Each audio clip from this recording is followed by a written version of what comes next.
Let me ask you a serious question.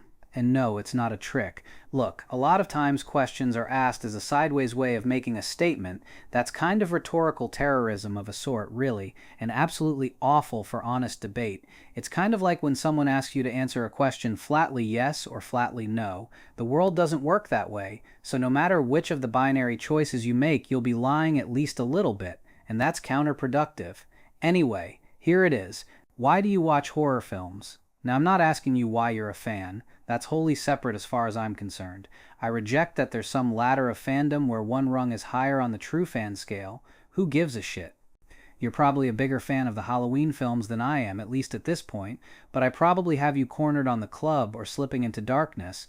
That doesn't make me more of a fan of the genre than you just because my tastes run a little off the beaten track.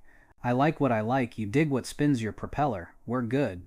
But, no, the question again, why do you watch horror films?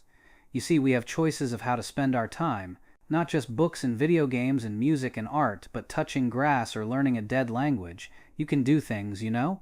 But you and I choose to watch horror movies instead, or at least sometimes in addition to, studying ancient pseudepigrapha. There's gotta be a reason, right? I want you to leave a comment letting me know your answer. I really do. And yeah, I'm about to share my reason. But again, I don't want to suggest that my reason is the most correct answer. It's just my answer. Yours probably is and probably should be entirely different. Growing up, I didn't have as many friends as most of the other kids at my school. Hard to explain, except that I had this odd but profound belief that there was something deeply wrong with me and that people only pretended to like me. As if it were all some big production all around me, but everything was fake. As an adult, it occurs to me that there's definitely some youthful narcissism baked in there, but it's what I felt. And here's the thing. I didn't even necessarily disagree with them. I'm convinced that there was something wrong with me. Still is, probably. But when I watch horror movies in particular, I didn't feel any of that. The worlds depicted in those films, as simple as they could be, full of morality and mortality lessons coated in an exploitation entertainment candy-coated shell, worked. I didn't feel judged.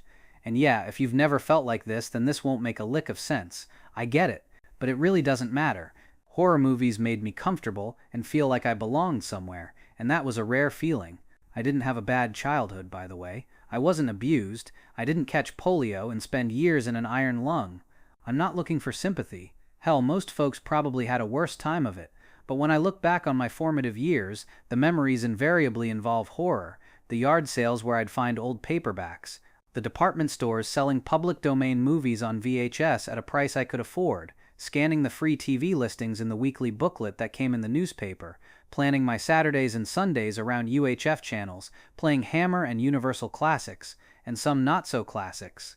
Didn't matter, I loved even the bad ones. I wish I could still have that naive love for all of it, but it's gone. At 52, I just don't have enough time left to waste on trash. I wish I did. I'd love to still smile through atrocious nonsense.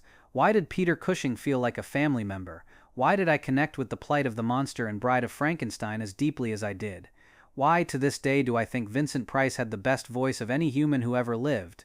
I think on some level it's because the horror movie is all about the outsider, the ones who don't quite fit in, not just the monsters either. Ever notice how even the heroes of these things are oddballs and outcasts? Hell, in Bride of Frankenstein, every one of the main characters meets that description. The monster just wants a friend who will accept him as he is. She doesn't.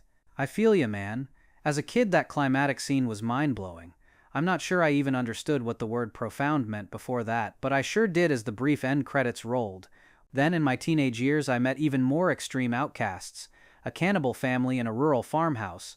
A heartbroken mother driven mad by loneliness after her son drowned. An ugly duckling taunted into being the prom queen as a joke. Horror movies seem to be telling me that everyone feels this stuff. All the isolation and subtle betrayals that come with growing up. They were, in a twisted way, a roadmap to survive adolescence. I'm not just grateful that I found them, I can't imagine where I'd be otherwise. Today I'm in a weird place with the genre, if I'm being honest. American horror produces very few gems as far as I'm concerned. You know why? At least my opinion on why? Scream and I Know What You Did Last Summer. Those movies didn't present outsiders. They were horror movies about the popular kids. Even the killers seemed oddly too polished. Who exactly am I supposed to relate to here? And those movies made lots of money, so they've become a sort of template. Sure, the Saw series is still about outcasts, and that's probably why I turn a blind eye to their occasional shortcomings. But something like this year's abysmal Primate? I felt zero connection to any of those characters, or even the chimp, who was just as much of a well-adjusted yuppie child as the rest of the cast. I've seen rich kid tantrums before.